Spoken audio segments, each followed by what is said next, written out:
দেখলেন কে যেন সালাম দেয়। নবীজি চিন্তা করলেন গর্তের ভিতরে সালাম দেখে, হঠাৎ তাকায়া দেখেন যেই সাপটা আবু বকরকে আঘাত করেছে ওই সাপটা মাথাটা বের করেছে। সালাম দিয়ে আমার নবীকে ডাক দিয়ে বলতেছে, পয়গম্বর আরবি, আল্লাহর কাছ থেকে অনুমতি নিয়েছি, আল্লাহ আমার জবান খুলে দিয়েছে, আমি দুনিয়ার কোন সাপ না। রাসূল সাল্লাল্লাহু আলাইহি ওয়াসাল্লাম যেদিন হিজরত করে মক্কা থেকে মদিনায় যান, ইয়াসরিবের দিকে গেলেন।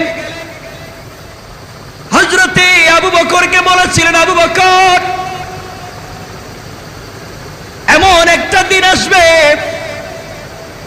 যেই দিন আল্লাহ আমাকে মক্কা ছেড়ে চলে যাওয়ার কথা বলবেন। মক্কা ছেড়ে আমাকে কোথায় চলে যেতে হবে আমি জানি না,